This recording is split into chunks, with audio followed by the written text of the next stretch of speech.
الحمد لله نحمده ونستعينه ونستغفره ونؤمن به ونتوكل عليه ونعوذ بالله من شرور أنفسنا ومن سيئات أعمالنا من يهده الله فلا مضل له ومن يضلله فلا هادي له ونشهد أن لا إله إلا الله وحده لا شريك له ونشهد أن سيدنا وسندنا وحبيبنا ومولانا محمدا عبده ورسوله أما بعد فأعوذ بالله من الشيطان الرجيم بسم الله الرحمن الرحيم إن الذين يبايعونك إنما يبايعون الله يد الله فوق أيديهم وقال النبي صلى الله عليه وسلم أصحابي كالنجوم فمن اقتديتم اهتديتم وقال النبي صلى الله عليه وسلم الحياء شعبة من الإيمان صلى الله عليه وعلى آله وأصحابه وبارك وسلم تسليما كثيرا كثيرا. بزرگان محترم، برادران عزیز، سورہ فتح کی ایک چھوٹی سی آیات آپ کے سامنے تلاوت کی. اللہ تبارک و تعالیٰ کا فرمان ہے ان الذین یبایعونک انما یبایعون اللہ. یقیناً وہ لوگ اے حبیب صلی اللہ علیہ وسلم جنہوں نے آپ کے ہاتھ پہ بیعت کی، اللہ کا ہاتھ ان کے ہاتھ پر ہے اور اللہ ان سے راضی ہوئے. مختصر سی آیات ہے. در حقیقت اس آیات کا سببی نزول، شانی نزول نبی اکرم صلی اللہ علیہ وسلم کا خلیفہ سوم سیدنا عثمان بن عفان رضی اللہ تعالی عنہ سے محبت عقیدت کی دلیل کی تفصیل ہے. نبی علیہ السلام نے سن 6 ہجری ماہ شوال میں خواب دیکھا. خواب میں آپ نے دیکھا کہ آپ اپنے صحابہ اکرام کے ساتھ بیت اللہ میں خانہ کعبہ میں داخل ہو رہے ہیں. اس کے بعد نبی علیہ السلام نے اس خواب کو اپنے صحابہ اکرام پہ بیان فرمایا.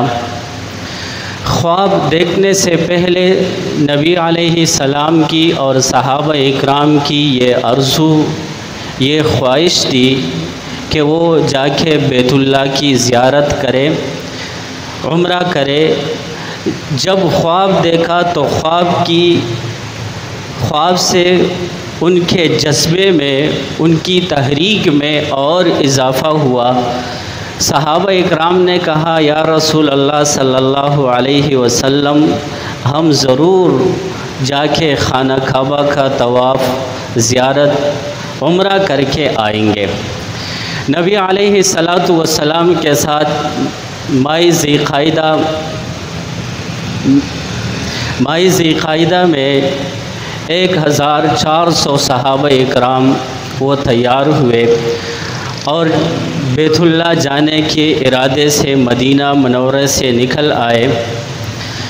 ادھر کفار مکہ کو معلوم ہوا کہ نبی علیہ الصلاۃ والسلام اتنے بڑے لشکر کے ساتھ ہماری طرف آ رہا ہے، یقیناً یہ قتل قتال جنگ لڑائی کے لیے آ رہا ہے۔ انہوں نے تحقیق کے لیے، کفار مکہ نے تحقیق کے لیے کہ آیا معلوم کیا جائے کہ نبی علیہ السلام کس غرض سے مکہ مکرمہ آ رہے ہیں اور اتنے بڑے لشکر کے ساتھ۔ انہوں نے کچھ سفیر جاسوس روانہ کیے۔ وہ جاسوس جب لشکر تک پہنچے تو انہوں نے دیکھا کہ یقیناً نبی علیہ السلام ایک بڑے لشکر کے ساتھ تقریباً 1400 صحابہ اکرام کے ساتھ مکہ مکرمہ کی طرف آ رہا ہے، لیکن اس کے ساتھ انہوں نے دیکھا کہ قربانی کے جانور بھی لیے ہوئے ہیں، 70 اونٹ قربانی کے ساتھ ہمراہ لائے تھے۔ انہوں نے جا کے سرداران قریش کو، کفار قریش کو آگاہ کیا کہ نبی علیہ السلام جنگ کے لیے نہیں آ رہا، وہ اگر جنگ کے لیے آتے تو اپنے ساتھ قربانی کے جانور ساز و سامان نہیں لاتے، لیکن کفار مکہ سرداران قریش وہ قتل کے، جہاد کے، لڑائی کے لیے وہ بیتاب تھے۔ انہوں نے کہا نہیں، نبی علیہ السلام اس غرض سے نہیں آ رہے بلکہ وہ لڑنے کی، ہم پہ حملہ آور ہونے کی غرض سے آ رہا ہے، اور انہوں نے یہاں پہ جنگ کی تیاری شروع کر دی۔ نبی علیہ الصلاۃ والسلام کو جب معلوم ہوا کہ ہم تو بیت اللہ کی زیارت کے لیے جا رہے ہیں اور ان لوگوں نے یہ سمجھا ہے کہ یہ لڑائی کے لیے آ رہا ہے، نبی علیہ السلام نے اپنی طرف سے، اپنی لشکر سے حضرت عمر بن خطاب رضی اللہ تعالی عنہ کو منتخب فرمایا اور بطور سفیر کے آپ کو روانہ فرمایا کہ آپ جا کے سرداران قریش سے کہے کہ ہم لڑنے کے لیے نہیں آ رہے، ہم بیت اللہ کی زیارت کے لیے آ رہے ہیں۔ حضرت عمر رضی اللہ تعالی عنہ نے عرض کیا، یا رسول اللہ صلی اللہ علیہ وسلم، میرے جانے میں کوئی عذر نہیں، لیکن آپ کے علم میں ہے کہ میرے قبیلہ بنو عدی اور بنو کعب کے وہاں پہ میرے کوئی لوگ نہیں ہے، میرا جانا خطرے کا موجب ہو سکتا ہے، آپ ایسا کریں کہ آپ عثمان بن غفان رضی اللہ تعالی عنہ کو بھیجیں، وہاں پہ اس کے رشتہ دار با اثر طاقتور شخصیت موجود ہے، وہ حضرت عثمان رضی اللہ تعالی عنہ کو پناہ دے دیں گے۔ نبی علیہ السلام کو حضرت عمر رضی اللہ تعالی عنہ کی یہ تجویز پسند آئی اور آپ نے عثمان بن غفان رضی اللہ تعالی عنہ کو بطور سفیر روانہ فرمایا۔ عثمان رضی اللہ تعالی عنہ جب مکہ مکرمہ پہنچے، کفار مکہ کے سرداروں سے آپ نے بات چیت کی اور ان کے سامنے یہی بات رکھی کہ ہم لڑنے کی غرض سے نہیں آ رہے، ہمارے ساتھ قربانی کے جانور ہیں، ہم بیت اللہ کی زیارت کے لیے آ رہے ہیں، اور کفار مکہ کو بھی یہ حق حاصل نہیں تھا کہ وہ کسی کو زیارت کعبہ سے روکے، عمرے سے روکے۔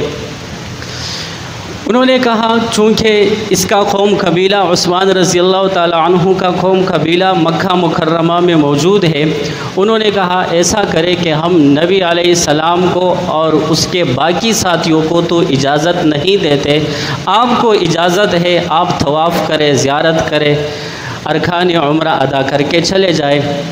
یہاں پر حضرت عثمان رضی اللہ تعالی عنہ کی جھلک دے کے محبت کی، حضرت عثمان رضی اللہ تعالی عنہ نے سرداران قریش سے کہا کہ اگر تم نبی کو اجازت نہیں دیتے تو پھر میں بھی نبی کے بغیر زیارت نہیں کروں گا۔ ادھر جب انہوں نے، کفار مکہ کو اس بات پہ غصہ آیا، برہم ہوئے اور انہوں نے عثمان غنی رضی اللہ تعالی عنہ کو روک لیا۔ ادھر مسلمانوں کو پتہ چلا، بتایا گیا کہ عثمان کو شہید کر دیا گیا۔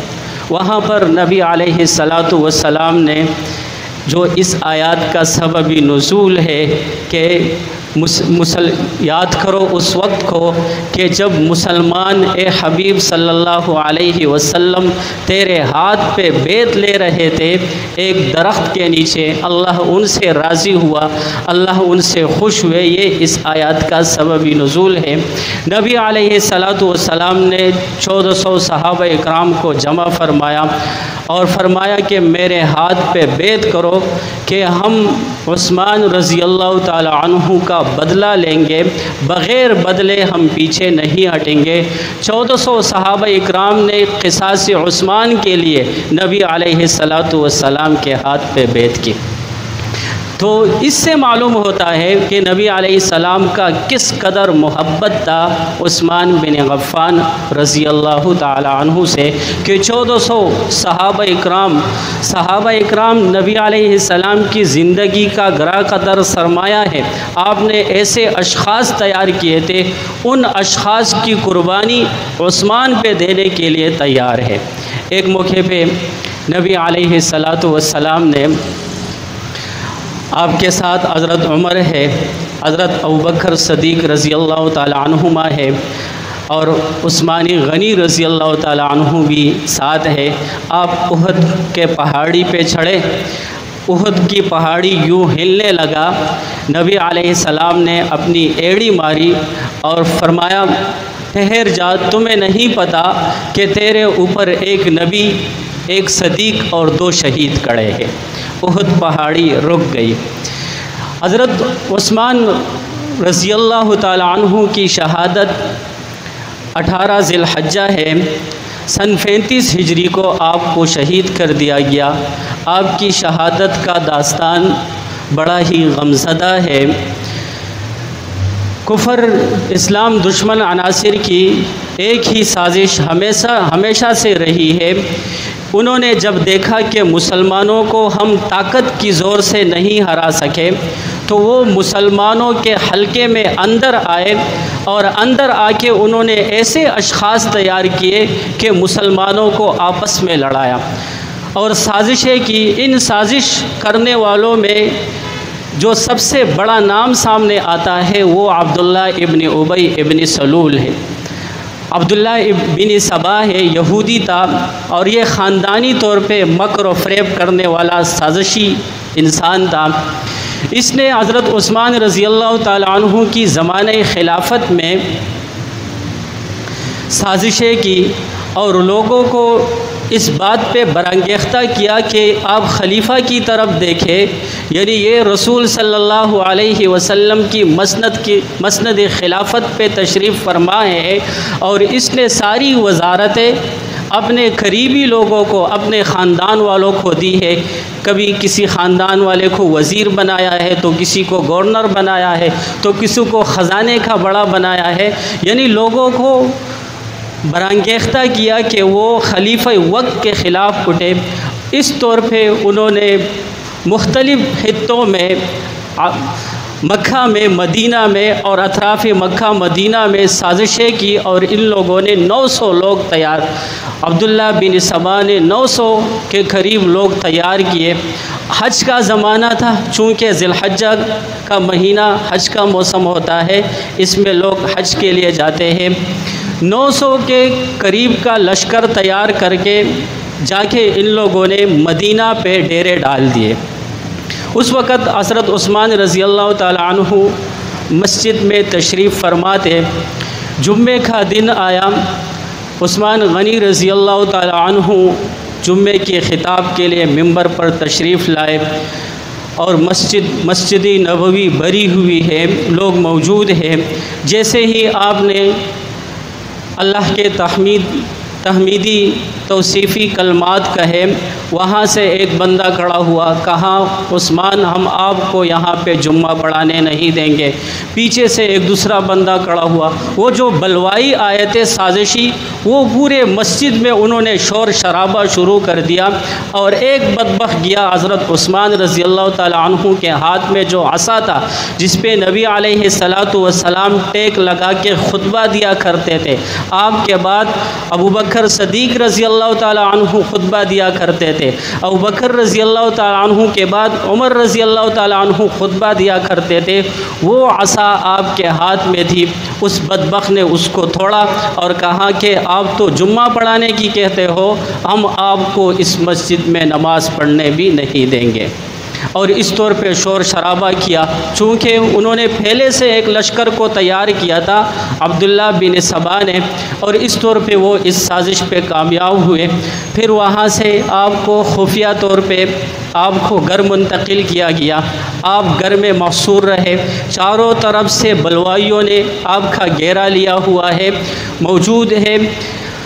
حضرت عثمان بن غفان رضی اللہ تعالیٰ عنہ کے پاس حضرت علی المرتضیٰ رضی اللہ تعالیٰ عنہ دوسرے معزز اور کبار صحابہ اکرام تشریف لائے اور کہا کہ حالات ایسے ہیں، آپ کے پاس حکومت ہے، آپ کے پاس طاقت ہے، آپ اگر چاہے تو ان بلوائیوں کا، ان سازشوں کا نام و نشان مٹا دیں، آپ اپنے وزراء کو، اپنے جو حکومت کے لوگ ہیں، عہدیدار ہیں، ان کو کہے ان کو قتل کر دیں، ان کو ختم کر دیں۔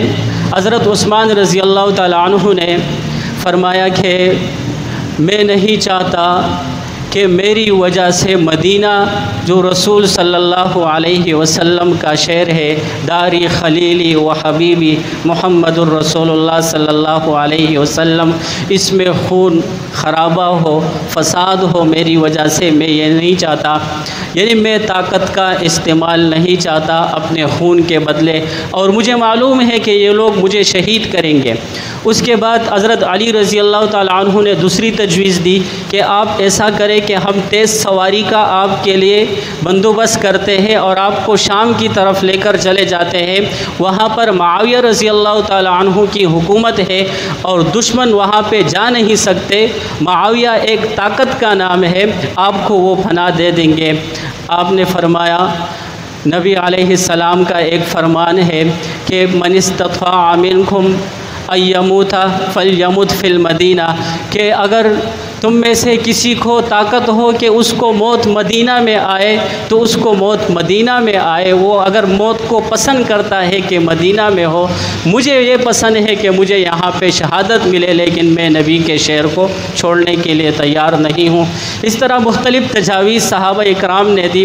پھر حضرت علی رضی اللہ تعالیٰ عنہ نے اپنے بچے حسن اور حسین کو رضی اللہ تعالیٰ عنہما کو، دوسرے صحابہ اکرام کو آپ کے حفاظت پہ معمور فرمایا۔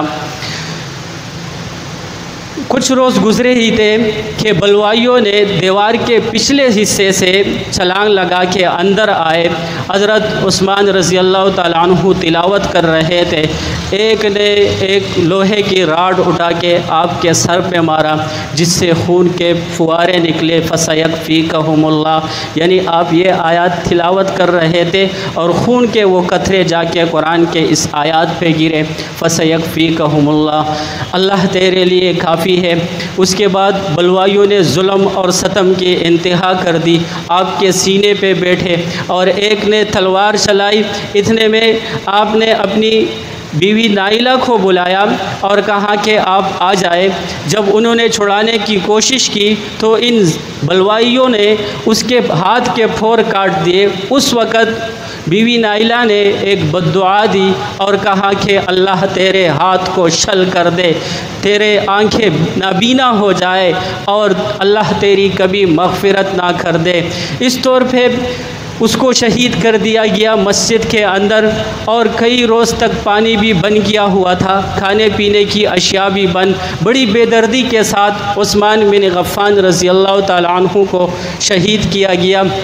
پھر جنازہ اٹھانے نہیں دے رہے تھے، رات کی تاریکی میں 18 صحابہ اکرام نے آپ کی میت کو اٹھایا اور جنت البقیع کے آخری کونے پہ آپ کو مدفون کیا۔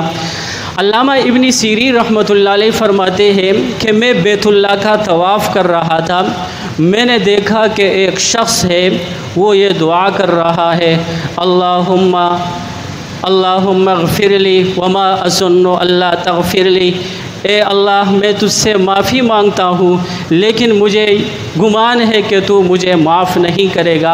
ابن سیری رحمۃ اللہ علیہ فرماتے ہیں میں اس شخص کے قریب گیا اور میں نے کہا یہ تم کیسے دعا مانگ رہے ہو کہ میں تجھ سے معافی بھی مانگتا ہوں اور مجھے یقین ہے کہ تو مجھے معاف نہیں کرے گا۔ اس نے کہا میں وہ بدبخت شخص ہوں کہ جس نے جب حضرت عثمان غنی رضی اللہ تعالیٰ عنہ کو گرایا اس کے سینے پہ بیٹھ گیا میں، اور میں نے تلوار چلائی جس سے بی بی نائلہ کے ہاتھوں کے پھور کٹ گئے۔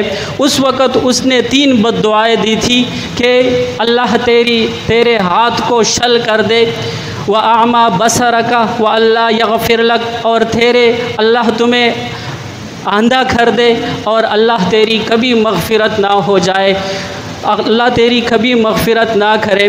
فرمایا میں دیکھ رہا ہوں 2 بد دعائیں تو میرے اوپر لگ چکی ہے، میرے یہ ہاتھ خشک ہو چکے ہیں، میرے آنکھوں کی بینائی چلی گئی ہے، اب ایک ہی بد دعا باقی ہے کہ اللہ میری مغفرت نہیں فرمائے، اور میں اس لیے یہ دعا کرتا ہوں کہ مجھے یقین ہے کہ اللہ اس ظلم کے بدلے مجھے کبھی بھی معاف نہیں کرے گا۔ حضرت عثمان رضی اللہ تعالیٰ عنہ غنی تھے، آپ راہ خدا میں خرچ کرنے والے تھے۔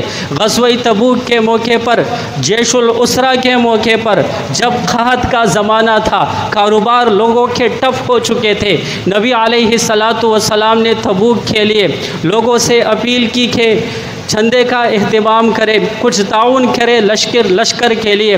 حضرت عثمان رضی اللہ تعالیٰ عنہ اس مسجد میں، اس مجلس میں تشریف فرما تھے۔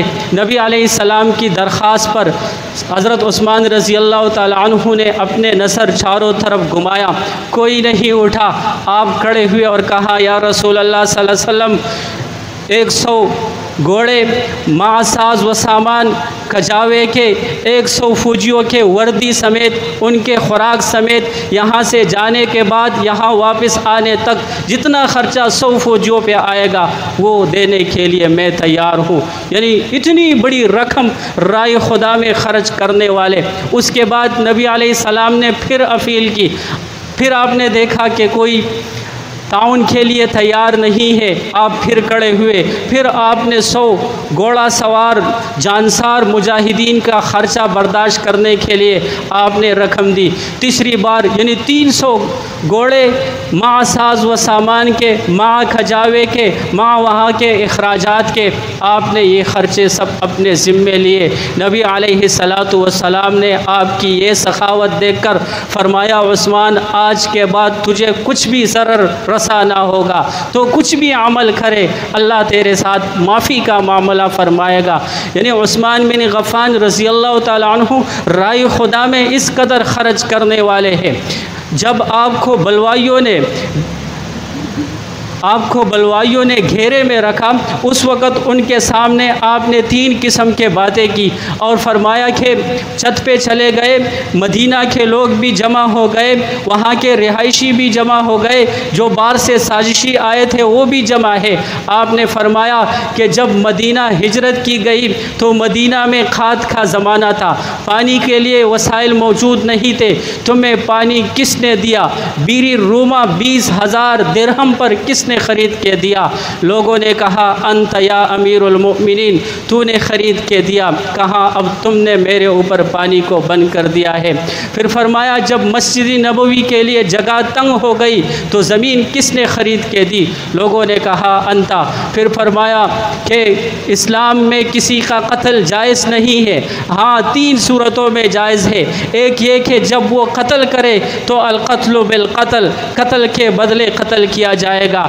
اگر بوڑھا نمبر 2، اگر بوڑھا بزرگ شخص باوجود شادی کے زنا کرے تو اس کو رجم کر کے قتل کیا جائے گا۔ اس طور پہ آپ نے تیسری تشخیص فرمائی کہ جو بندہ اسلام کو چھوڑ کے مرتد ہو جائے وہ واجب القتل ہوتا ہے۔ پھر فرمایا میں اسلام پہ قائم ہوں، میں نے آج تک مکھی کو بھی قتل نہیں کیا، اور زنا تو دور کی بات، میں نے آج تک کسی نامحرم پہ نگاہ بھی نہیں ڈالی ہے، پھر تم مجھے کیوں قتل کر رہے ہو؟ انہوں نے کہا نہیں، ہمیں حکم ملا ہے کہ ہم آپ کو قتل کریں گے۔ بڑی بے دردی کے ساتھ آپ کو شہید کیا۔ حضرت عثمان بن غفان رضی اللہ تعالی عنہ مشہور کبار صحابہ اکرام میں آپ کا شمار ہوتا ہے۔ آپ کے احسانات ہیں اس امتی مسلمہ پہ، باقی صحابہ اکرام سے بعد آنے والے لوگوں پر آپ نے پولیس کے محکمے کا انتظام کیا، آپ نے سائبانوں کا انتظام کیا، آپ نے نہروں کا انتظام کیا، سب سے پہلے جنگی بیڑے آپ نے ایجاد کیے، آپ نے عسکری قیادت کو ایک تہذیبی شکل دی ہے، اور ایسے اصول امتی مسلمہ کو دیے ہیں جو رہتی دنیا تک اپنی مثال آپ ہے۔ حضرت عثمان غنی رضی اللہ تعالی عنہ نے سن 23 ہجری میں خلافت کو سنبھالا، سن 35 ہجری میں آپ کو بڑی بے دردی کے ساتھ شہید کیا گیا۔ حضرت عثمان غنی رضی اللہ تعالی عنہ کی مزاج پر 3 چیزوں کا غلبہ تھا۔ ایک، آپ حیادار تھے، فرشتے بھی آپ سے حیا کرتے تھے۔ نبی علیہ السلام کے سامنے حضرت عثمان بن غفان رضی اللہ تعالی عنہ گزرے، فرشتہ آیا اور کہا یا رسول اللہ صلی اللہ علیہ وسلم، ہمیں اس بندے سے عثمان سے ہمیں شرم آتی ہے۔ نبی نے پوچھا کیوں؟ کہا اس سے فرشتے بھی حیا کرتے ہیں، یعنی اتنے حیادار تھے۔ نبی علیہ السلام ایک مرتبہ اپنے گھر میں تشریف فرما ہے، حضرت ابوبکر رضی اللہ تعالیٰ عنہ دروازے پہ آئے، دستک دی، پوچھا گیا کون ہے؟ کہا ابوبکر ہوں۔ کہا اس کو اندر آنے دو۔ نبی علیہ السلام ٹھیک لگائے ہوئے ہیں، ابوبکر آ کے یہاں بیٹھ گئے۔ تھوڑی دیر بعد پھر دستک ہوئی، حضرت عمر کو اجازت ملی، تشریف لا کے بیٹھ گئے۔ تھوڑی دیر بعد دیکھا کہ عثمان بن غفان رضی اللہ تعالی عنہ دروازے پہ آئے اور اجازت چاہی۔ نبی علیہ السلام نے دروازے پہ بیٹھے شخص کو منع فرمایا کہ ابھی اجازت نہ دو۔ آپ نے اپنا تہبند، اپنے پینچھے نیچے کیے اور پورا کپڑا اوڑھا اور فرمایا اب جو ہے اس کو اجازت دو۔ جب آپ اندر تشریف لائے تو سائل نے سوال کیا، جب عمر آئے آپ اپنی حالت میں تھے، جب ابوبکر آئے آپ اپنی حالت میں تھے، جب عثمانی غنی تشریف لائے تو آپ سیدھے ہو کے آپ نے اپنے پنچے نیچے کیے، ایسا ماجرا کیوں؟ آپ نے فرمایا مجھے عثمان سے حیا آتی ہے، اس سے فرشتے بھی حیا کرتے ہیں۔ تو ایک آپ کے مزاج میں حیا تھا، آپ باحیا تھے، آپ حیادار تھے، آپ نے کبھی غیر محرم پہ نظر نہیں ڈالی۔ آپ کے جنازے کو بھی رات کی تاریکی میں اٹھایا گیا تاکہ آپ کی صدر کو کوئی نہ دیکھ سکے، تاکہ آپ کے جسم کو کوئی نہ دیکھ سکے۔ جب شہادت کا وقت قریب آیا، آپ نے بی بی نائلہ سے کہا کہ مجھے پاجامہ دیجئے، میں اپنی شہادت کو دیکھ رہا ہوں، میں کیلولے میں سو رہا تھا، مجھے خواب ہوئی، خواب میں نبی علیہ السلام نے مجھے فرمایا عثمان آج تیری افطاری میرے عمر اور ابوبکر کے ساتھ ہے، ہم تیرے انتظار میں ہیں۔ خواب نائلہ کو بیان کیا اور فرمایا کہ مجھے تہبند دیجئے، مجھے پاجامہ دیجئے تاکہ میں اپنے ستر کو چھپا لوں، جب یہ ظالم مجھے شہید کرے تو میرے شہادت کے وقت کہیں میرا جسم کھل نہ جائے اور بے حیائی میں شمار نہ ہو جائے۔ تو اس قدر آپ حیادار تھے، آپ کے مزاج میں سخاوت کا غلبہ تھا، لاکھوں دراہم دینار آپ نے رائے خدا میں خرچ کیے۔ تفصیل ہے واقعات میں، ایک شخص یمن سے روانہ ہوا، مقروض تھا، حضرت ابوبکر رضی اللہ تعالی عنہ کی خلافت ہے، حضرت ابوبکر رضی اللہ تعالی عنہ کے پاس تشریف لے گئے، عرض کیا امیر المؤمنین میں مقروض ہوں، کچھ آپ کے تعاون کا محتاج ہوں۔ حضرت ابوبکر رضی اللہ تعالی عنہ اندر تشریف لے گئے، ساتھ لے گئے تو دیکھا کہ ایک پانی کا مٹکا، ایک کھجور کی چھال کی ایک چٹائی پڑی ہے۔ کہا کہ میرے پاس، میں امیر تو ہوں، امیر المؤمنین بھی ہوں، لیکن میں خود 3 دن سے میرے کو اناج میسر نہیں ہے، میں فاقے کی زندگی گزار رہا ہوں۔ ہاں میں تمہاری رہنمائی کرتا ہوں، تم چلے جاؤ عثمان کے پاس، عثمان تیرا تعاون کرے گا، تیرے ساتھ مدد کر دے گا۔ اس شخص نے کہا کہ میں جا کے عثمان کو آپ کا نام لوں؟ کہا اللہ کی راہ میں خرچ کرتا ہے، ٹٹولتا نہیں ہے۔ 10 روپے دیکھے یہ نہیں پوچھتا کہ تم نے کیا کیا، وہ رائے خدا میں بے پوچھے خرچ کرتا ہے۔ پھر کہا کہ اگر وہ کوئی دلیل مانگے، کہا کوئی دلیل نہیں مانگے گا۔ جب یہ شخص روانہ ہوا، عثمان رضی اللہ تعالیٰ عنہ کے دروازے پہ پہنچا، اس نے کان لگائی، اندر سے آواز آئی، بچوں شہد میں دودھ ملا کے نہیں پیا کرو، ایک چیز کھایا کرو، یا شہد کھایا کرو یا دودھ پیا کرو، 2 چیز نہیں۔ اس شخص نے گمان کیا کہ یہ اپنے بچوں کے ساتھ اس قدر سختی کر رہا ہے، میرے اوپر تو 3000 دینار کا قرضہ ہے، یہ میرے ساتھ کیا تعاون کرے گا۔ دستک دی، آپ تشریف لائے، اندر لے کر گئے، آپ کے سامنے دودھ اور شہد کا پیالہ پیش کیا۔ اس نے کہا اپنے گمان میں یہ شخص سوچ رہا ہے کہ اسی چیز پہ ابھی اپنے بچوں کو ڈانٹ رہا تھا اور یہی چیز ابھی میرے سامنے پیش کی ہے۔ فرمایا کہ اس کے بعد میں نے بتایا بھی نہیں کہ میں کس کی طرف سے آیا ہوں، نہ میں نے اپنے مقروض ہونے کی شکایت کی، درخواست کی۔ حضرت عثمان رضی اللہ تعالیٰ عنہ نے اپنے غلام کو بلایا اور ایک اونٹ ساز و سامان اور کپڑے کے اس شخص کے لیے تیار کیا اور فرمایا کہ جاؤ یہ اونٹ لے جاؤ، اس پہ تمہارا خرچہ بھی ہے، تمہارے بچوں کا ساز و سامان بھی ہے، اور تمہارے اوپر اس میں میں نے 6000 دینار رکھے ہیں، وہ تمہارا قرضہ بھی ہے۔ یہ شخص جب دروازے پہ آیا تو اس نے کہا حضور یہ اس اونٹ کا کیا کروں، یہ اونٹ واپس کون لائے گا؟ اس نے کہا حضرت عثمان کے گھر سے جو چیز باہر جاتا ہے وہ واپس نہیں آتا۔ اس قدر راہ خدا میں خرچ کرنے والے تھے، آپ کی سخاوت دریا سے بھی زیادہ تھی، اس لیے تو آپ کو غنی کا لقب ملا۔ راہ خدا میں خرچ کرنا، اللہ تبارک و تعالی ہمیں حضرت عثمان رضی اللہ تعالی عنہ کی اسوہ حسنہ پہ عمل کرنے کی توفیق عطا فرمائے۔ وآخر دعوانا ان الحمد للہ رب العالمین۔